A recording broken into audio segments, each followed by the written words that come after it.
on Facebook. So we got Joseph Lee right here on WSAN radio. So how you doing this morning, Joseph?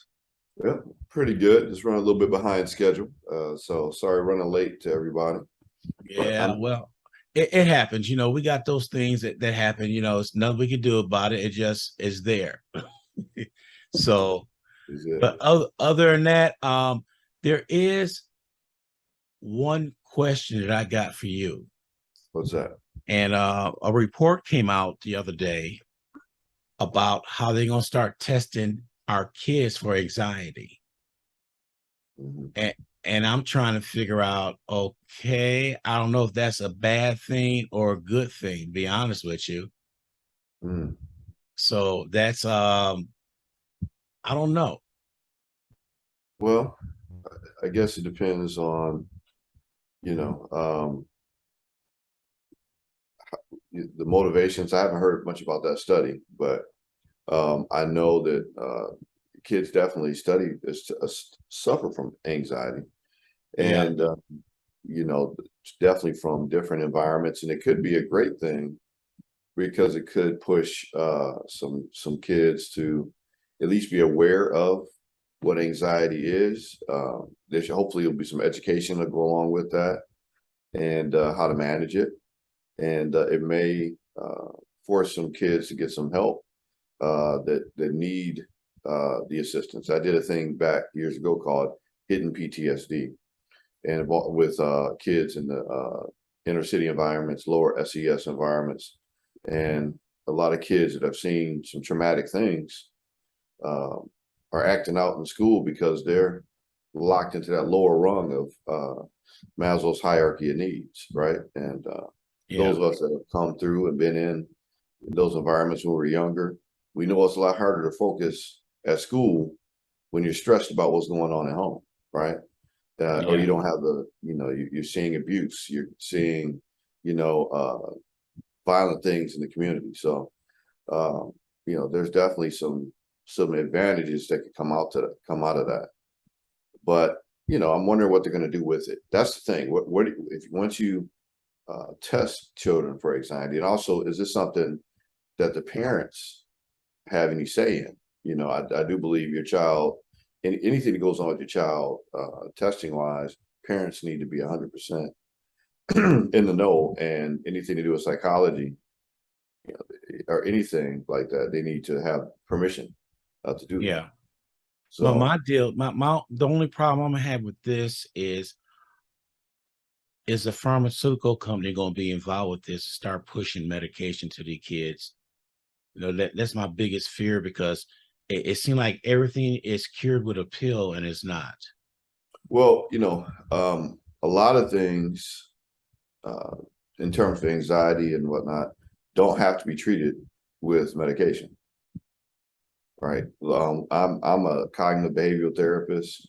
One of the last resorts is medication for me.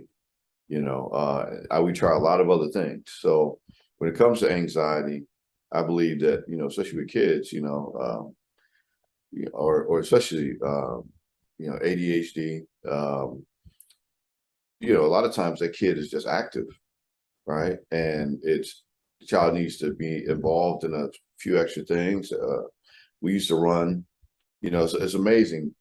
We didn't have the issues of anxiety when we were younger a lot of times, or if we did, it was going undiagnosed. But we were outside running and Yeah, doing a lot of activities and, burning off that energy. And I wonder if there are some studies done or some correlations with these kids now playing, video games more, being in the house more. It's almost a punishment to get the kids outside, and doing things more. And I think a lot of that has to do with this anxiety, because the body is designed to be utilized, right? As you yeah, get older, when you start, man, that's why it's important for older folks to still have some type of exercise regimen, some type of movement, because when you slow down, there's some definite correlations. If you stop moving as much, your mind stops functioning as well. And I wonder if that's not something that's going on with our kids because they're not moving as much. Are they having some of the psychological things that you see later on in life? You I said don't the know. key word. You said the key word. Going out playing because that's what we did. I was active. I was bouncing off the walls in the house. I couldn't wait to go outside and burn off that steam. We all will go out at 8 o'clock after we did our chores. We went out at 8 o'clock in the morning, and the only time mom and dad wanted to see you was come in for lunch. You want water? Use the water hose. And we stayed out all day. We made our own games up, and we were active doing things. And I guarantee you, by the end of the day, when it's time for dinner, you was ready to go to bed because you was tired. It's time to eat and go to sleep, right? Yeah, It wasn't hard to go, go to bed because you had just ran all day. Matter of fact, you used to get in trouble if you came back in and out of the house, too often. You yeah, know what I'm saying? Like, you get in trouble, and if you come in too many times and you'd be told to stay in, and that was a punishment, right? So yeah, we've got to look at it. And I know, the brain, it's designed to be used. Your body is designed to be used more frequently. Once you become more sedentary, when we sit, that's not a good thing, right? That's why you try to get seniors moving. You try to get, kids out moving. If not, we see more occurrences of obesity, some mental disorders. Show you how powerful this is. When I have folks with depression, one of the first thing I get them to do is exercise, and yeah, almost immediately they start feeling better. The signs of depression get, start decreasing, the factors. One of the best things I recommend for people that are going through depression is swimming. Oh, I heard that was good therapy. It's great therapy because for one clear fact, you really can't think about anything else other than swimming when you're in that water, because if you don't, that water will remind you what's most important at that time, right? And the Yes, other thing too is there's a calming effect. It's something about the water. It's something calming. So that's one of my stress relievers when I can do it is doing some laps in the pool. You're going to feel better when you get out. When you get done, your body releases endorphins, which right. naturally help you feel better, right? So there's a lot of different ways to deal with anxiety, depression, with our kids that are healthy, and we don't have to go to medication necessarily. Yes, and you hit a note about seniors, and there are so many activities for the seniors to get into. I know when I retired, the first thing they said, "Are you gonna sit on the sofa and handle that remote control?" I said, "No, I'm too busy for that." I said, Yeah, "I'm retiring from this job, and I'm retiring what I like to do." that's And right. so, and then I see a lot of seniors who will sit there once they retire, they sit in that recliner and they think that's luxury and just wither away without no activities. Well, I'll tell you, one of the biggest things I love about seniors is, to me, they're like an untapped resource for a lot of kids. So I recommend kids that think they know it all, and which a lot of teenagers do, right? Yeah. Uh, if they spend time, if they don't have grandparents, if they're not blessed, to go to the nursing home, and they can't stand it at first. Oh Lord, I got to. Why do I need to go to a nursing home? But every time I recommend it, they end up loving it, right? Yeah. Those little seniors, they love to see them, and they have so much wisdom. And if you think about it, it's a natural, relationship of positivity and intelligence, because kids think they know it all, and they're Yeah. around somebody that probably knows a lot more than they do. And it's a good, they start absorbing that information. And then there's relationships that are good for both, the senior and for the teenager, right? Yeah. So or the young adult, and they're just sitting there with all that knowledge, all that wisdom, and it's just wasting away. When we got these kids that are desperate in need of some of this knowledge that some of these seniors have. So Yeah. um, I was raised by my grandfather.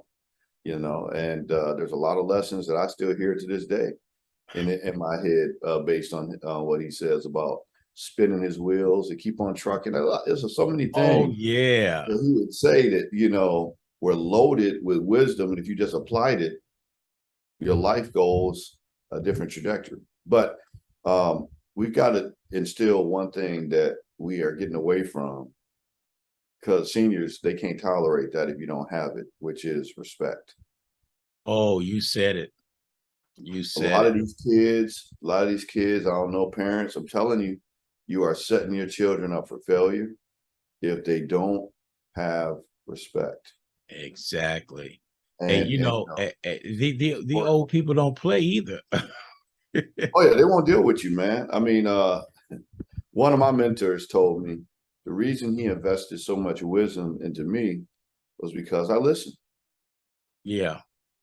There were so many people that he wanted to give knowledge to, help them out professionally, but they wouldn't listen. And He didn't share it. we were told back in the days, you are seen and not heard. Remember that? Yeah. You got 2 ears, one mouth.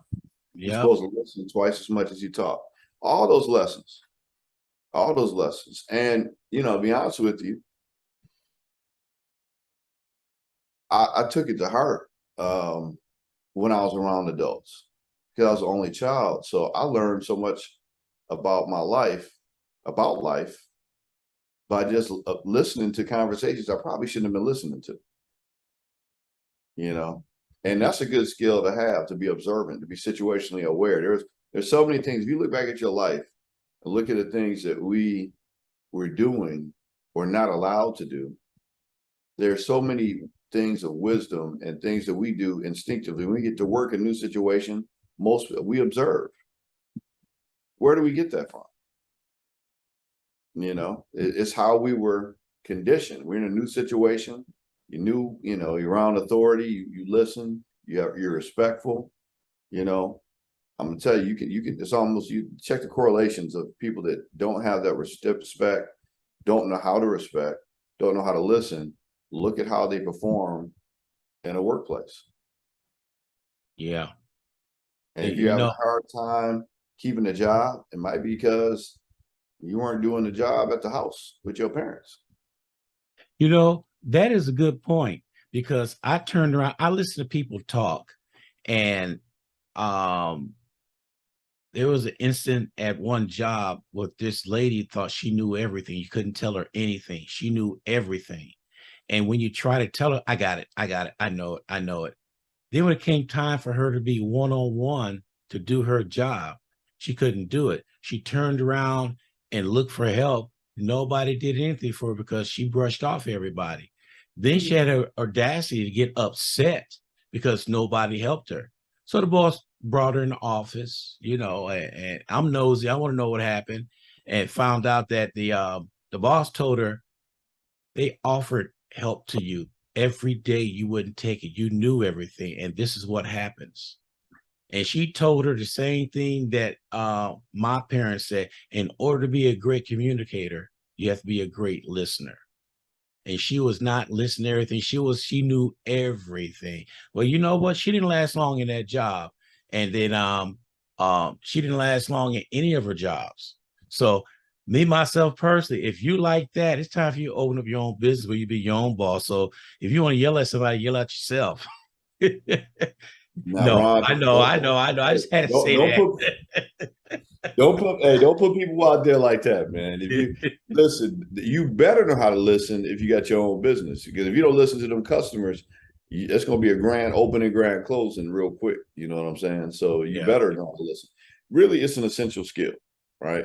It's an essential skill to listen, to observe. I mean, I'm a therapist. If I didn't know how to listen, I wouldn't have made it. You know what I'm saying? And Yeah. listening at a high level, and not just listening to the words. I mean, I say it at the end of the show. Your actions speak so loudly, I can't hear a word you're saying. It means that you have to observe people's nonverbal, observe their behaviors, observe situations. And I think, on a broader scale, That's why we are in the situation we're in now. People weren't listening to what leaders were actually saying. They were saying, I want to make America great, but they wouldn't want to wear their mask. Yeah. Okay, we're in a pandemic, and you're sending a message not to wear your mask. You know, it really was amazing to me. A buddy of mine told me something. He said, you know what the greatest enemy of the Republican Party was? And he's a character. So I was like, you know, where are you going with this, man? He's like, yeah. He said it was Donald Trump. He said Donald Trump killed more Republicans than anything else because of his attitude of not wearing that mask. How Yeah. many times did you hear radio show hosts that were conservative? So many people on their deathbed saying, I wish I'd have got the vaccination early. I wish I'd have wore my mask. If I remember right, it was multiple last statements saying, get the vaccination. Don't Yeah. be dumb like I was, you know, all that type of stuff. And now, meanwhile, Trump had his vaccination, right? Long time Mhm. ago. But he was waffling on it. Now he did, you know, you got to give credit where credit was due. I guess he did push out the vaccination. It did do some efforts to try to get it out, but he then at the same time was real hesitant to wear his mask. And remember when he got he caught caught COVID, and he wanted to take that ride with the Secret Service agents to kind of show he was okay, left the Yeah. hospital, you know, with the Secret Service agents. I was like, man, you can. I'd have been in a full biohazard suit. You'd have thought I was. You remember ET when they came with the cave to find ET? I'd have Yeah. been. The optics would have been horrible. He wouldn't have let me ride with him that day. So you know, them Secret Service, they had a job on their hands. You know, with him, still do. You know what I'm saying? But Yeah. anyway, so you know, you got to pay attention to the situation, what people say, and then what they do. But if you don't listen, you don't observe, you like sheep to the slaughter, man. And Yeah. that's why we have so many people, you know, still following foolishness and thinking that it's brilliance. I don't know. I, I'm not. I agree with you. I don't know either. I just want to let our listeners know that and to see Joseph Lee with Impact Counseling and Services, we are on Twitch. So if you scroll to WSAN Radio, scroll all the way down to the page, you'll see the live feed right there. We're also live on WSAN Radio and Facebook. For some reason, I'm trying to figure out what happened. We were broadcasting, then it just stopped, but it shows that we're still broadcasting. So we're working on them bugs too. But he is live right here. So you can tune in to WSAN Radio and scroll down to Twitch TV and you see it right there. Joseph, I gotta ask you what suggest something. I don't know if it's an opinion or what. Um, when he jumped up and said he loved the poorly educated, I was going through some things the other day to find out exactly where all this is. Do you know that majority of the senators and congressmen that are Republicans went to um, the Harvard schools and all those schools right there? And I told my wife, I said, how can you be so intelligent going to school, but yet reality, you're a completely different person from what you was taught. And I was asking, I said, how can you be the educated, but yet you're uneducated on the American people? I don't know if that's a loaded question or what. I started thinking about that. I said, you went to the finest schools in America, you got the finest education, and then you come act like you're uneducated and like you just lost your mind. Mm. Well, you know, back when I was undergrad and political science pre-law was um, my initial pursuit, right? So I thought I was going to be a counselor. I knew I was going to be a counselor. I just didn't know which one. I thought I was either going to be a legal counselor. It ended up being I was a psychological counselor, right? And when I was going through my legal training, I had to take this. I guess I didn't have to take it, but I started debate. right? So I had to go debate, and this was actually when I started at the community college before I transferred to four-year universities. Um, and I had an interesting thing that happened because we went to all these Ivy League schools. We debated at Dartmouth. We debated at, a lot of Liberty. We debated, a lot of different, the Naval Academy. These are top, not schools. Some of these schools are, Ivy League.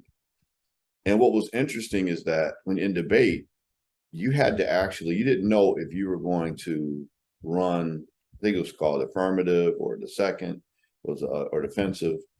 And you had to argue things that you necessarily didn't believe in.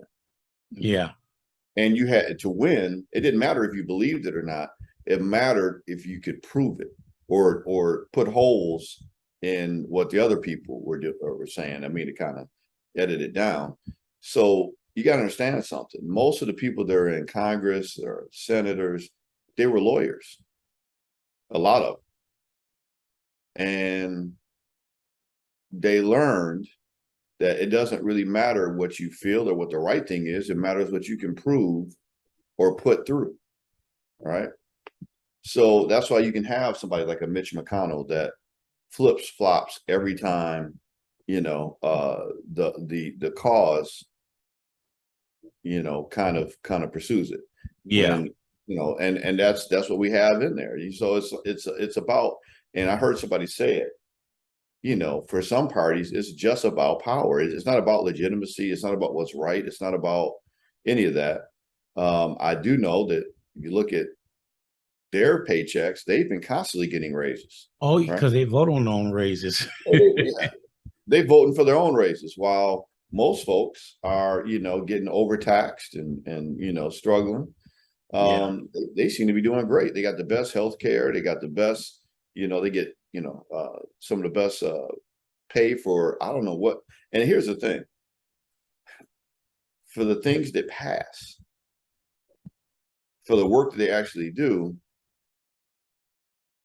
how are they getting raises for that? Because the way I look at it, we're pretty fragmented.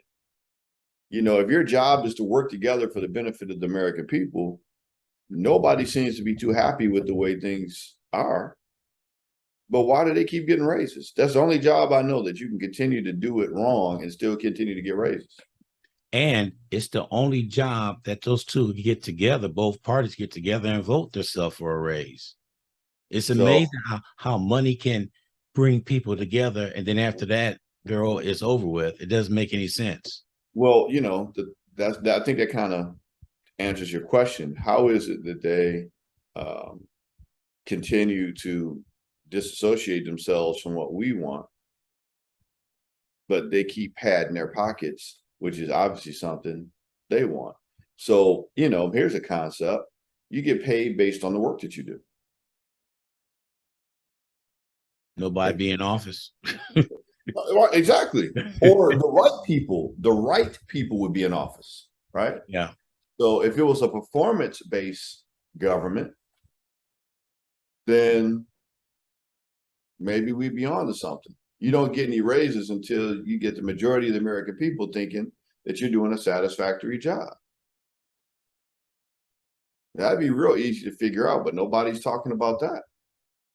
But once you get up to DC, I think it was a politician that retired, and he retired early, and he said, it's kind of sad what happens in places like DC, because you have all these people that matriculate up from the local communities, and then when they get to Washington, they actually have classes. They have like what do they call it? Like amateur class, and then you can become a senior, congressman or pop. So in that amateur class, they kind of tell you, yeah, everything you thought at the local level, let me tell you how it is in Washington, type deal. Yeah. And kind of go through a grooming process where they're kind of told, yeah, that you're ideal. This is the reality, that you have to sacrifice pretty much most of the stuff that got you to Washington so that you can function in Washington, right? Yeah. So, the system has been broken. And just look at like what President Biden had to go through, right? He came in to the White House talking about forgiving debt, all these things he was going to do. But then what is he able to do? Because, instead of forgiving all debt, he just got through, to $10,000 that you can get wiped. And I think 20,000 if you if you receive Pell Grants. Right. Yeah.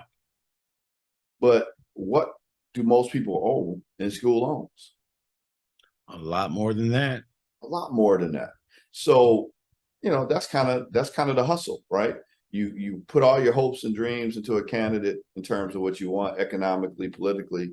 They get to DC, they get to power, they realize they don't have the authority or the ability because we're so fragmented for them to even pull off what the majority of the American people want. And this is happening on both sides, right? Yeah. I'm glad you brought that up because I'm always researching. And if you notice, a lot of the candidates running are not promising, I'm gonna go here and change that, change that. They got to understand you can't promise you're gonna change something. You got another 100-something people you got to convince to vote what you want them to vote for. So when you start saying, I promise this and I promise that, chances are that promise is not going to happen. Well, it's not just, not only are they not promising, we've got some interesting things going on politically where integrity and all that is really in question. You got the Herschel Walker, situation where, he's saying one thing, but evidence seems to be pointing somewhere else. But Yeah. because of the agenda, they're still riding with because of the agenda. So you're getting people possibly in office that their moral compass is, so far low, you know what I'm saying, or the wrong direction. And then you know what they're going to do. They're going to toe the party line. And that's apparently what a large group of people are just cool with. As long as you're willing to toe the party line, whether it's right, wrong, or indifferent, that's all we need. We don't need you to tell the truth. We don't need you to, and again, that's something that's happened on both sides of the fence at times, but it definitely seems that one side seems to be really pushing that moral compass, that moral level low, and their moral compass can be completely, not working. So, it's but again, I always say back, it's us. It's what we tolerate as American people that allow politicians to get away with what they get away with. Right? Yeah. There's no reason at all some of these people should be walking around free with what they've done and what they are trying to get away with. There's no way. I was looking on a blog and somebody was saying that, 45 should be placed under citizen arrest right now. Somebody should just place them on citizen's arrest. Can you imagine a citizen walking up to Trump, if he could get to him, going, I'm placing you under citizen arrest, whatever. But obviously, the Secret Service would probably be like, maybe I'll get out of here. But, the fact of the matter is, it looks like, a lot of people are saying that he's definitely going to be indicted. And I really don't see how he can't be. Right. Yeah. I was watching I just started reading, started watching. This same thing that we're going through right now almost happened in the 40s. Exact same thing. That last part. The same thing we're going through right now was happening in the 40s, where there was a senator, some FBI agents, there was in the plane that they said came straight down and crashed. Now, I can't remember the senator's name, but I'll look it up. He was in his office the day he was going to fly that plane, and his secretary came and said, what's wrong? He was just crying. He said, I've gone so far, I can't go back. And so they had citizens that were getting armed and everything. They was ready to overturn the United States back in the 40s. And here it is. We got the same thing, almost exactly the same thing going on right now. And there were congressmen, senators, police departments, people in certain parts of our establishment was ready. They was bearing arms, was ready to overthrow the United States. This was in the 40s. And if you don't believe me, look it up. Look it up. It's in there. And it was very interesting on how many congressmen and senators and policemen were involved in this right here, this insurrection, as they call it. And I'm saying that we're right here, right now, doing the same thing over again. Well, we've got a lot of things that we can be concerned about, right? You know, if you look at the Department of Homeland Security report, they're really concerned about the election and activities around the election, violence erupting. There's some people that really have some issues, right? The mental health field is booming right now, and a lot of them is not for the right reason, right? Yeah. And we got to really check what we are subscribing to. And, you know, we're in a time where information is so readily available, but just because it's out there doesn't mean it's accurate. You know, we have to get to the point where we start really vetting the information that we process as fact or as the best thing to follow. And again, I mean, you know, when you're looking at a person or looking at a politician, you know, I've heard people say we're fighting for the heart and soul of our country now, right? And what we will be going forward. Then we have a few other threats out there outside of the United States, you know, Right. Putin threatening nuclear war. I don't know about you, but just the fact that Putin has access to nuclear weapons makes me uncomfortable. Because he definitely doesn't seem to be grounded in reality. And he seems to be very much an egomaniac. I don't know if that's the correct terminology, but he definitely seems to be focused on looking powerful. And it looks like the Russian army is getting their hat handed to them, you know, on multiple fronts. And the fact that you have nuclear warheads at your disposal, you know, and our role, active and visible role in supporting the Ukrainians, you know, it lends for a very unstable situation that we're in. Yeah. So internationally, nationally, we got some things we got to put. We can't afford to have our heads in the sand now. Or maybe some people, maybe we all need to have our heads in the sand because what can we do? You know what I'm saying? We've got these politicians that are doing their best they can. Biden, I'm looking at the news that he's sending a chilling message to Putin, which means that if he uses nuclear weapons, it's going to be a catastrophic response. What else does that mean? You know what I'm saying? You know, so we really have to think about what's going on. We've got a previous president that has top secret documents missing, nuclear capacity information missing or out there, right by his passports. Yeah. And people don't seem to get it. Like, you know, it goes back to that common sense situation. Well, actually, situational awareness, respect, listening, observing, that increases your critical thinking skills. That increases your awareness, or at least it should. And it seems like we're missing some of that. And some of it, I think, is intentional because they feel they're going to get something, a wall. But they're willing to throw out everything that's supposed to be behind that wall to get the wall. Yeah. And I'll leave it at that. Man. So with all this rhetoric going on, and you say mental health is, I'm gonna say it is running rampant because I think it is. He is choosing the people, but not that thinking and I'm gonna say that mental health people are sitting there watching and say, yeah, let's go ahead and do this and do that. So is he picking on the weak-minded ones to fulfill his dream? Well, in a simplistic sense, yes, but I think it's more nefarious than weak. I think it's folks that have an agenda,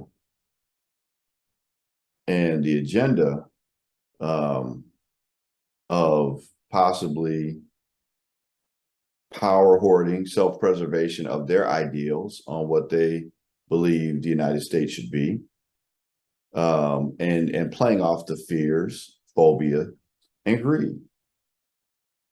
That's where I think he's made his stance. And we know who we're talking about, right? But it's not just him, right? There's a lot of wannabes and people that are trying to kiss the ring of this guy that are willing to play into those fears and phobias and greed. And see, anytime you get fixated on anything too much, it's going to change your behavior. It's going to change how you move. We're conditioned that way, right? If Yeah. you ride a bike and you look to the left and you just look to the left, you're going to start moving that way, whether you want to or not. If you look to your fears or you're hearing all these things and in your circle, you're talking about how bad things are because of this particular group of people or that particular group of people. If you say it enough and you're around everybody else is saying the same thing, that becomes your reality. And they spend a lot of money in these advertisings. I hear all these border conversations, right? There's so many criminals coming across the border. We have to secure our borders.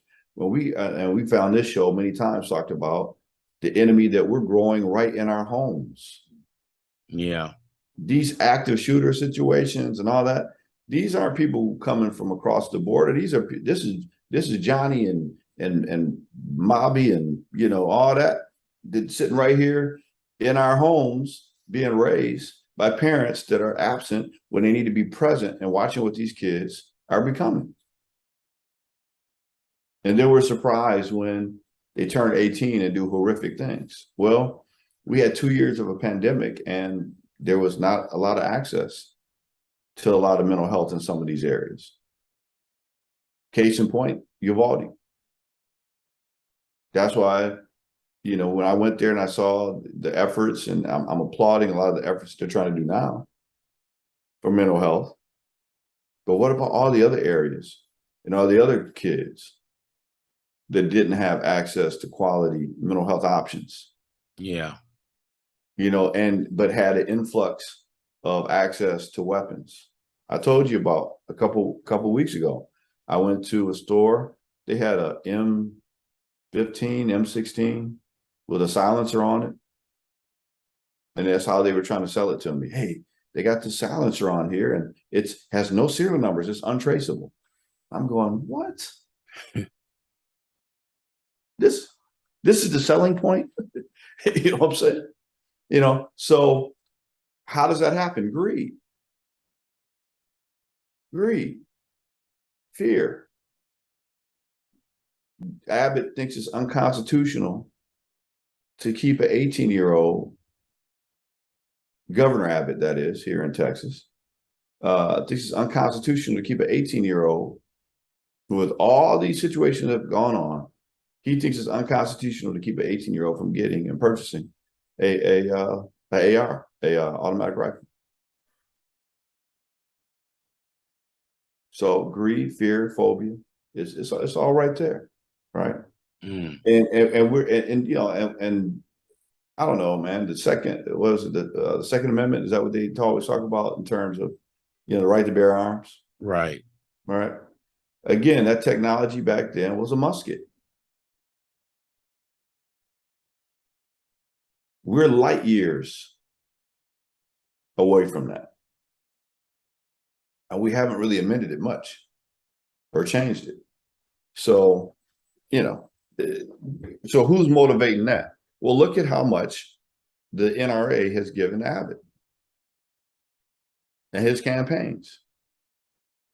Just look at it. It's That's public why he says record. it's unconstitutional. It's public. Anybody want to look up anything to any politician? It's public record. Mhm. So, now I believe in protecting your home, protecting your person, but you should be of reasonable and sound mind. You should have a reasonable and sound mind when you have access to a firearm. Yeah. Part of reasonable and sound is mature. At 18, there are some mature adults that come out at 18. I'm around a lot of them. But there are a lot of irresponsible and unhealthy 18-year-olds as well. And, a person that, since I'm a person that purchased rifles or a rifle and shotguns and all that type of stuff, they do have some pretty good background checks. But here's the thing. When they get to that part about mental health issue, if you don't have access to a mental health organization, you're going to fly right past that safeguard. Can't diagnose anybody with homicidal ideation or suicidal ideation if they don't have access. Oh, Johnny will be okay. He's just going through a bad moment. And he's cutting the heads off of animals and putting them in bags. Oh, Johnny, he's just being deviant. He's just being bad. No, he's walking in the steps of either being a surgeon or a psychopath. And if he ain't got the good grades and great social skills and all that, guess which one he's going towards? Yeah. So we used to have mental issues in certain communities, and we would be like, hey, just you can't, don't leave the kids with him, or put them somewhere. But even then he was isolated, and we were informed something ain't right with him. Yeah. Back in I remember those days. Remember those days? Yeah. Yeah. He's special, or yeah. Yeah. Those were, We weren't sending them back to school with a backpack and not checking it. Everybody in the school knew it. Keep an eye on him. mm-hmm. And if you notice, when he walked down the hallway, everybody would like the Red Sea they part. Let him have it. So you go ahead and walk down the hall. Yeah. We leave him alone. Yeah. Yeah, like Debo. Oh, yeah. He came around that corner. Everybody stopped what they were doing. Let him go on his merry way. Look, it seemed like the birds stopped chirping. You know what I'm saying? or like my boy, rest in peace. He played in The Wire, and he used to whistle. Man, there were some people like that in the hood. Man, came around the corner with that shotgun. Mm-hmm. Man, my man that played Chalky White. I cannot think of his name right now. Used to be one of my favorite actors that passed away, man. But I just remember people in the hood like him that would bring terror. You know what I'm saying? So we had those psychopaths that were out there, but we knew what was up, and we knew with that situational awareness. If you see him, you better get up out of here. Somebody about to get shot. Somebody about to get hurt. Or more or less, I always try to be hate to say it, but I will be your friend. You want something? Here you go. Because if he goes off, he's not coming towards me. I teach kids that to this day. Yeah. To this day. If you see a child being bullied, you befriend that child. You be nice to that child. Yes. Because if he comes in acting a fool, you want to be one of the ones that he passes by. Yeah. And let's just be real. I mean, we have a problem. We have a problem with how we can deter these kids from being violent. And the schools are not set up yet as well to protect our kids the way they need to be. They're making some efforts, some great efforts in terms of inside the building. But what about the playgrounds?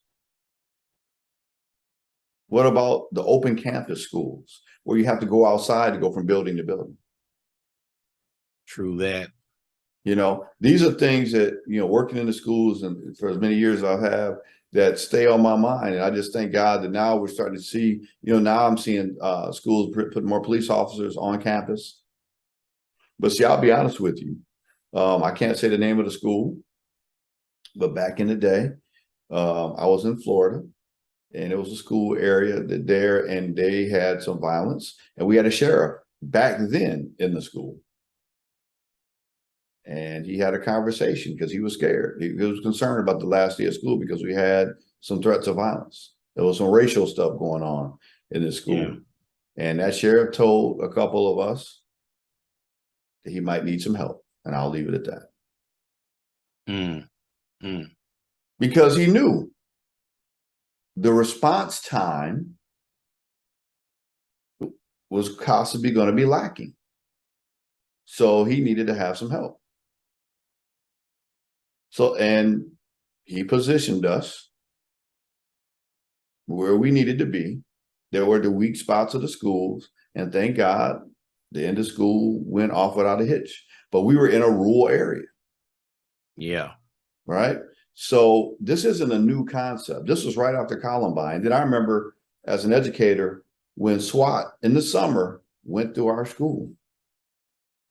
And I was just like, Lord, what are we doing now?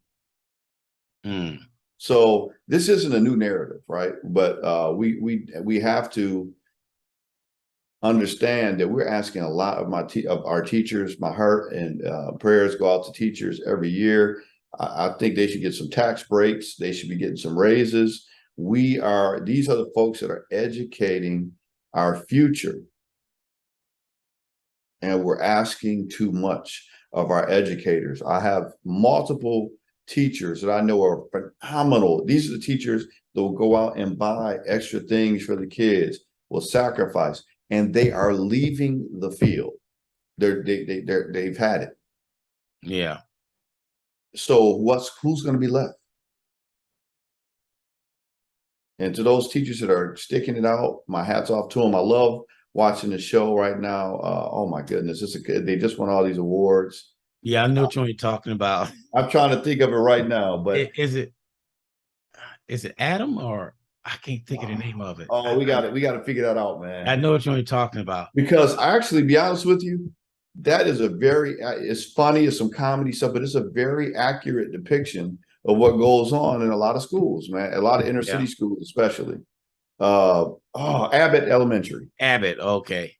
Listen. Now you brought up schools. I remember years ago, mainly in the urban city area, Chicago, Philadelphia, and all that stuff, they put up metal detectors as the kids went into school.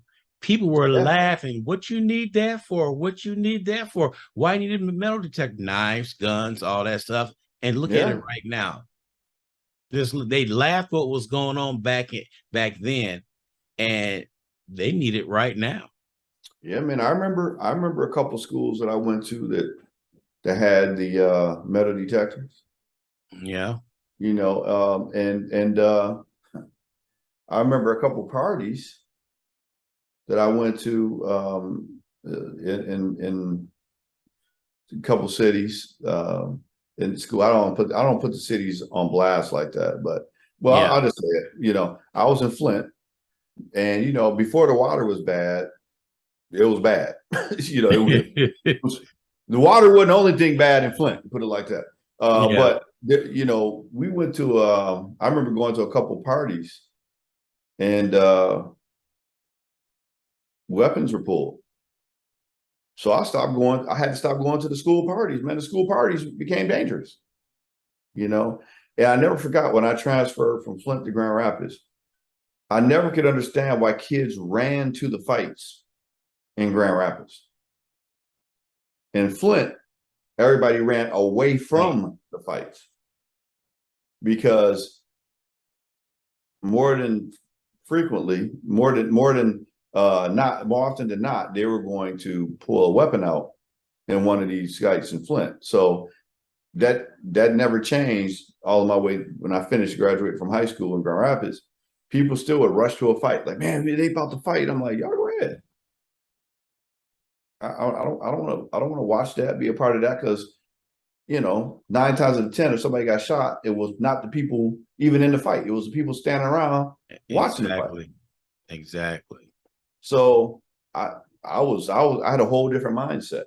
But again, you had to be aware of your surroundings. You had to be aware of your situation. You had to listen, know what's going on. And let's just be honest. In school back then, we didn't have iPhones and all that. You heard through word of mouth there's going to be a fight after school. Yep.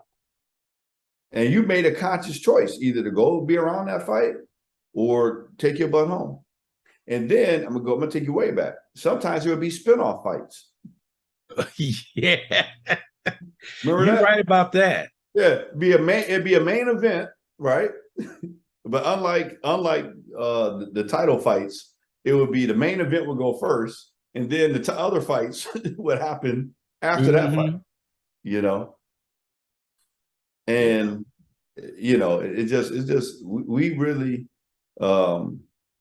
we've changed. And I don't think these things, and I do a segment.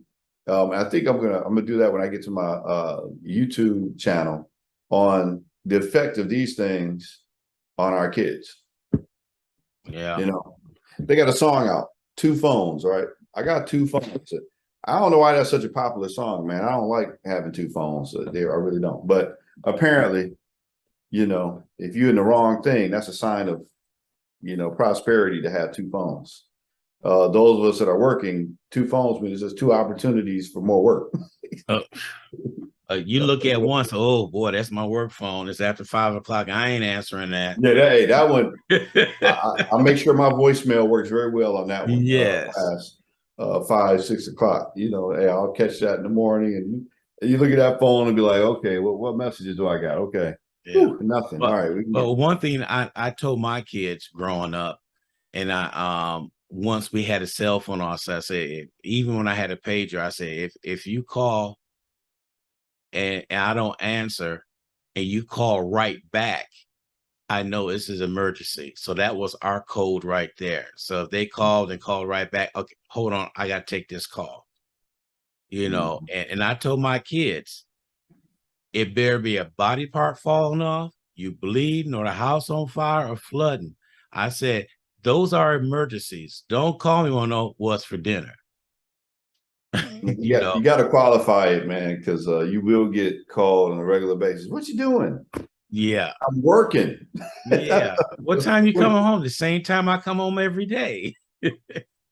I'm working like what you should be doing. Your homework, your schoolwork. Yeah, I love talking to my baby though. I love talking to my family. But there's a time and a place, and when you're at work and trying to get things done, and we didn't have access. We didn't have access to our parents like that. They were at work. They were at work.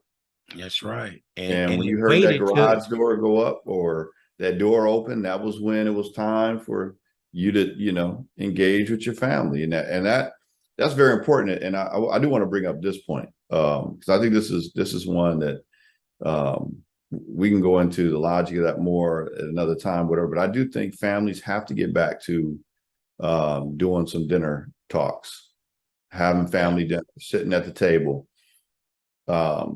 Years ago, we had this thing called Family Talk, where we challenge families to have, dinner at least once a week or more possible, and to give those kids an opportunity to talk about their day, talk about what's going on. And the correlation was ridiculous of how many kids stopped having issues with drugs,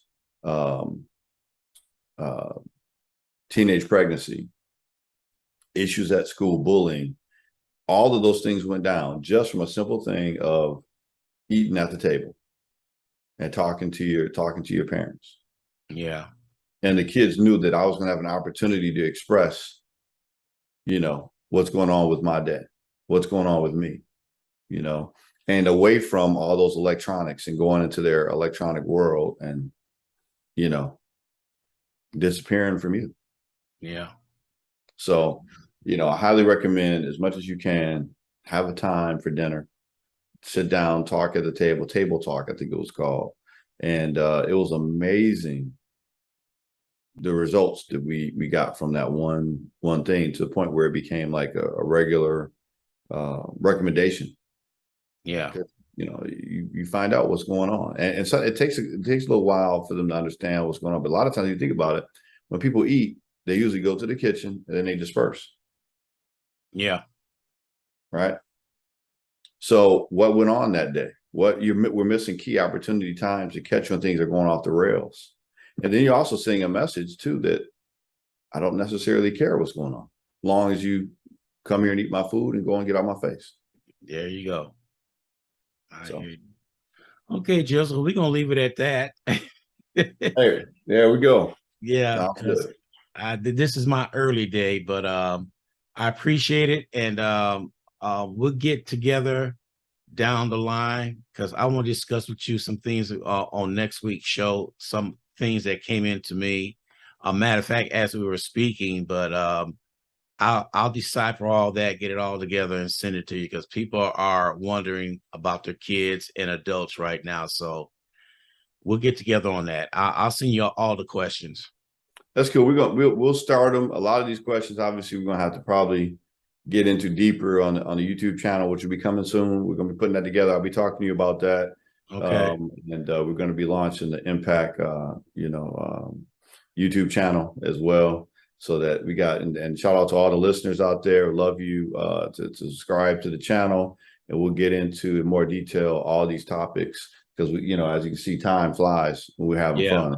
Yeah, that's true. So, we'll have more time to get into more detail, some techniques. I have a GPS presentation that I'm going to do on there, and I'll be connecting that with different mentorship programs and youth and kids that are acting out. I got a great program to kind of lay things out, spur conversation, let them know exactly where they're at and how to get to where they're trying to go. Something I've been using for years, that I've been pretty successful with in helping kids get acclimated and change their behavior. So all that stuff is coming. All right, Joseph. We appreciate everything today, and we will talk to you later on. All right. Thank All you. right. Yep. All right. Thank you. All right. Bye.